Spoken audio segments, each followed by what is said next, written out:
This needs to be torqued to the point that your tendons are about to pop, and then it's nice and tight.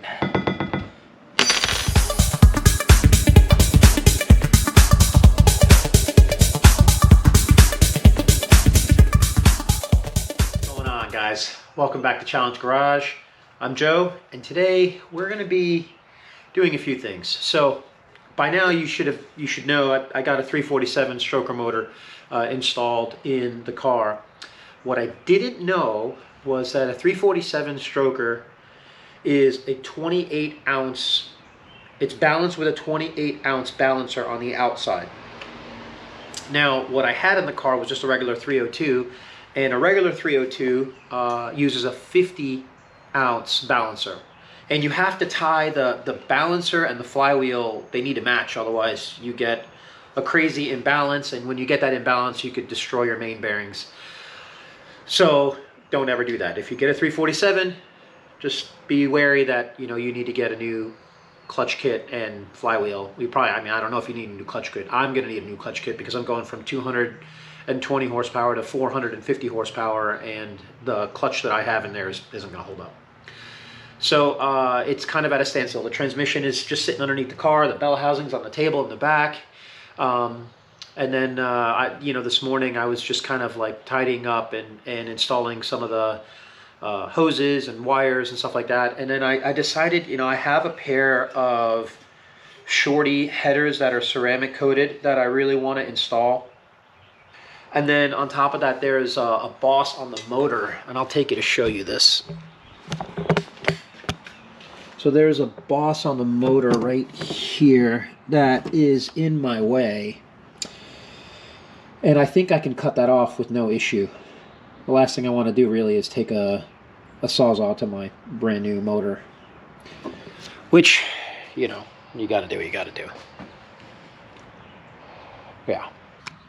Alright, so what I'm doing right now is, I know I'm going to work on the headers, but I figured before I put the headers on, I take the spark plug number 1 out and try to get this engine on top dead center. So I took the plug out, and I've got my endoscope in there. I don't know if you can, let me shut my light off.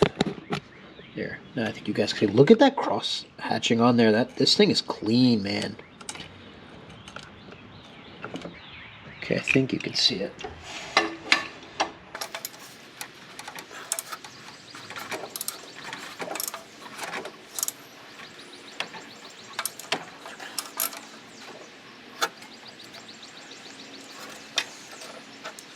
I believe that is as close to top dead center as we are going to get. It is up there. My timing marks are right here on the balancer. Can you see that? But I don't have a timing marker, a timing pointer. So I'm waiting on that to come in. I ordered it. They say that they've got some that are 10 o'clock, 11 o'clock, and then 2 o'clock. I clearly can't get to the 10 or 11 o'clock just because, everything's in the way, and my coolant line will be in the way. But I'm seeing how cylinder number 1's at the top, and my timing marks are right there. That's good. So as soon as that comes in, I will install that. I have to swap out the water neck. I need a water neck. Do you guys know why this water temp has 2 connections at the top? Is one like for the actual temp, and does the other one do something else? Because I'm about to install a different water neck that has a tap in it that I can install the water temp sending unit for the electric fans. So I don't know what this one does. I tried Googling it. I couldn't find anything on why there's 2. There's one that's labeled H and one that's labeled C. Hot, cold, I don't know. I don't know what they are. If you know, type it down in the comments. Help me out. That'd be great. Quick update. Here's where we're at right now. So the engine is in. I had to get rid of the ceramic coated headers and go back to my old Hedman headers. They're just, the way they fit is just so much better. I was able to clearance and make some room for the dipstick. So the aluminum heads are bigger. This is where my old dipstick was on the old engine. These are the old headers from my old engine. But obviously this motor's got aluminum heads, which are a little bit wider, and they impede on where the actual dipstick goes. So I had to Tanya Harding one of those manifold pipes and make it fit. The builder told me was this intake, which is a Performer 289, is too small, and this motor will not be able to breathe the way that it needs to breathe. So I ordered an Edelbrock Air Gap. I guess it's the RPM Air Gap is what I ordered. So I'm waiting for that to come in. I got a couple projects that I need to do. So I did get the timing pointer finally. It came in the mail. I got that installed. I have all of my accessories are on, and the belts are all nice and tight, and everything looks straight. I ordered a new neck so that the sending unit for my electric fans will kick on. So that's sitting on the bench over there, but we're not going to install that until we swap out the intake. So a little bit of, you know, one step forward, two steps back. It's a lot, guys. Like, doing an engine swap is not easy.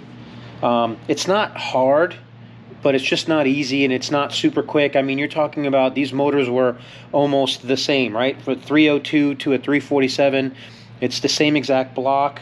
You know, there was an ear that we had to cut off on one side to make room.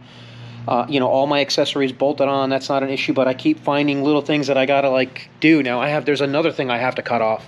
Whatever that is, I have to cut it off, because when I put the radiator hose on, the one that goes to the bottom, it's hitting that piece of aluminum, whatever that is. It looks like a bracket for air conditioning, possibly, but I'm not going to run my AC on this side. My AC is going to be run on that side above the power steering pump. So I need to cut that off so that I can make room for the radiator hose. This is the kind of stuff I'm talking about, where it becomes a little bit difficult if it's not an exact one-for-one match. I mean, it's close enough, but it's a lot. Gave my headers a quick Craigslist rebuild, waiting for them to dry, and then I've got the VHT clear coat. I'll shoot them with some clear, and hopefully they come out nice. I mean, they're better than the rust color, but there you go. Brand new. You guys ever see these? They're little rings that have numbers on them so that you can label your spark plug wires. So I mean, I know that it's 1, 2, 3, 4, 5, 6, 7, 8, but I don't know. I mean, I have my number 1 marked, but then I always forget. It's like 1, 3, 2, something, something. So I'm just going to put these on the top here so that I know exactly which one goes where. I've got a bit of a problem. I don't have a number 7. I've got 2 number 8s and everything else. And I already installed 1 and 3. Great. Great. All right, well, I guess I'll order another kit. What's up, guys? So, big box, big heavy box came in.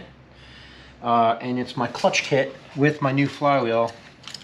So let's go ahead and unbox this thing and see what the heck I bought. It is Clutch Max clutch. This is quite heavy. Got bearing, the clutch alignment tool, throwout bearing. This is the pilot bearing, is what that is.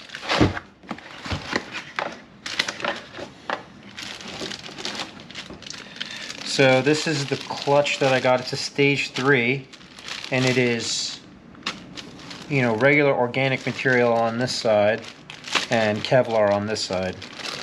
This flywheel is super nice, and I like it because it has weights in here, which is great. So if you've got a 50 ounce, you would use this weight, and if you've got a 28 ounce, you would use that weight. So you can use one flywheel for both. And it would go right here. That's the only spot it would go. So that would be a 50, that's the 28. That is definitely the one that we need that's gonna work for us. So we need to go get some blue Loctite get an Allen key and make this fit so that I don't have to go looking for those later on. Be right back. Okay. That's one.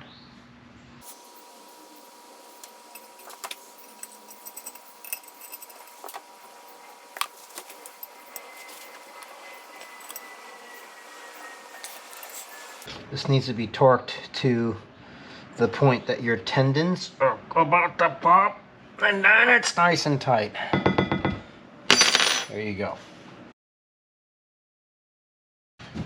Start by moving these wires out of the way, and we'll get this air filter removed. Gotta undo the fuel line and remove the carburetor.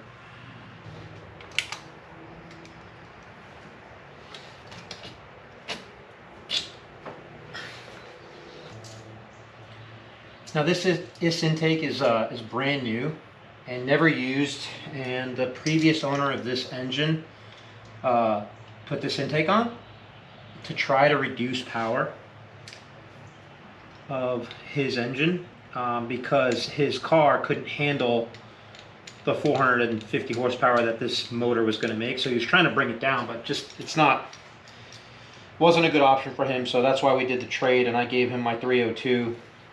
And he gave me this thing. Well, my car is built and can handle the power, and so I'm going to swap this intake out with the air gap.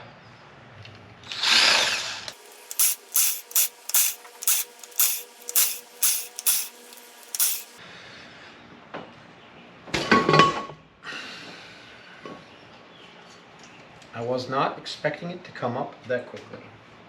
Wow, okay. So I just got the intake off, and it came off super easy. So now I've got to, and oh, I'm so glad I did, because this wasn't even stuck down. I would have never used cork. I would have just put a beam. So I'm so glad I took this off. Now this was not done by the engine builder. Again, this was done by the previous owner. He put cork down because it came with a gasket set, and I get it, right? So again, it's just not ideal. You typically just want to run a really high bead right here and just let the intake sit on it, and that would make the best waterproofing that you could. Look at this. What am I looking at? This is just gasket stuff that almost went in the intake. Huh. Interesting. All right, let me get the other gasket off the back and start cleaning this stuff up. Hey guys, I wanted to show you a little trick.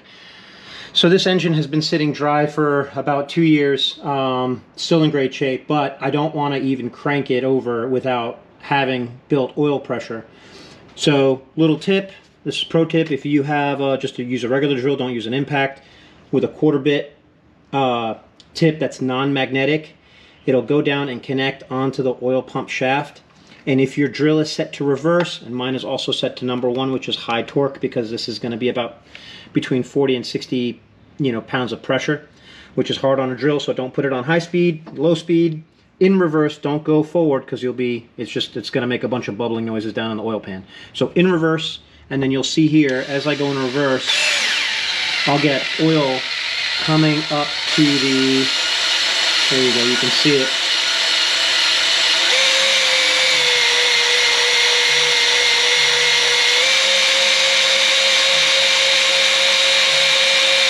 And now I know I've got oil pressure right where I need it. Okay guys, so here's what I've got so far. I've done the front bead and I've done the back bead. So those are finished. Now I'm gonna goop up the new intake manifold gaskets and then pop them on.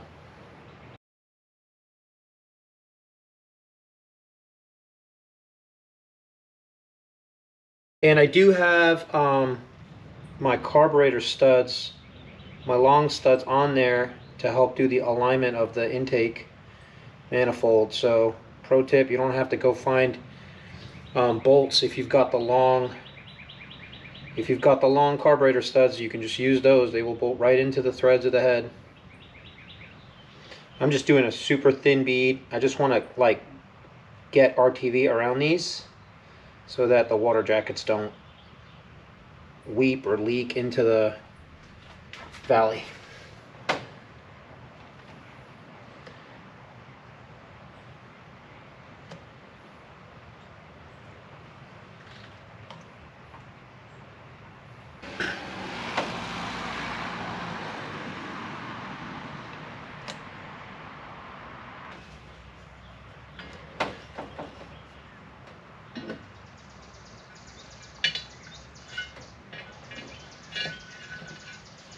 Okay, and down we go.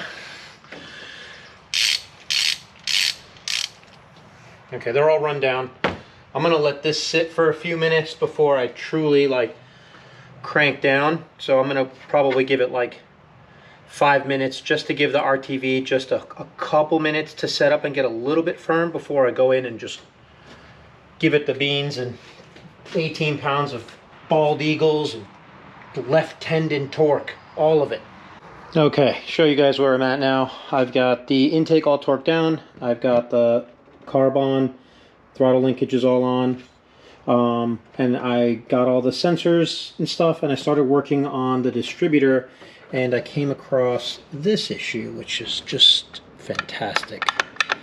So my HEI doesn't even go all the way down because it's going to eventually hit the heater neck, whatever this 90 degree is. So I've got to find one that is a bit lower. Oh, this is so annoying. It's just so frustrating to get one step closer and 2 steps backwards. So it's the next day. The intake is all dry and good. I already talked to you guys about the heater neck 90 degree. I ordered a new one. I'm waiting on that to come in.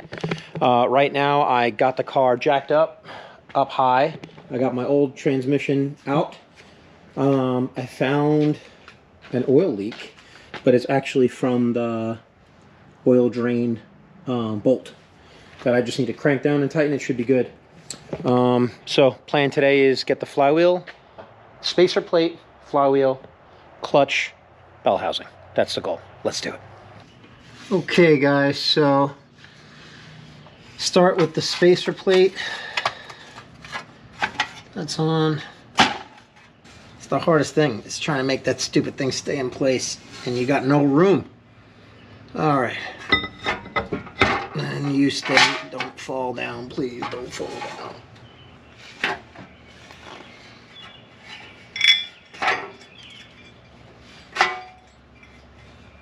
I think I got it. I think I got it.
Gonna be really nice and easy to get in. Yeah, right. Okay, that one went in easy.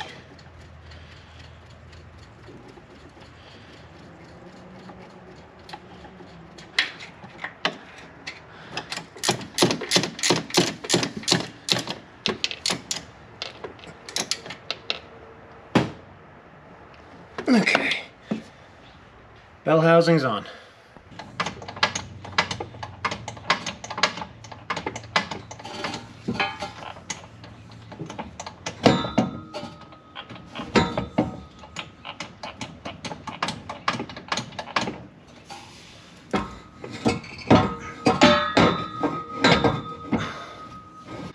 Hey guys, I'm coming to you from the floor of my garage, under my Mustang, where we have made some exciting progress.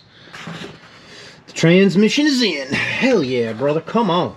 So the 5-speed is in, all bolted up. Got a few things left to do. I need to install the speedo cable. I need to adjust and tighten up the clutch. I need to hook up the reverse light, which would go right there. And then I have to hook up the starter. I've got my mini starter right here. So mini starter, I've already got one of the wires set. My other wire is just hanging down right there. So I'll get that installed. And then the drive shaft and the trans mount. That's going to be the goal for today. Maybe we can flip this thing over and see what it sounds like when we give it the beans. All right, I'm going to get going and try to finish this stuff up underneath the car. All right, guys, so that's it for the video for today. We got a lot done underneath the car. The trans is installed. The drive shaft is in. Everything is hooked up underneath the car, so it's very exciting. Get it. Get it. What a way to end a video. Anyway, in the next video, we start this thing up. I can't wait. See you on the next one.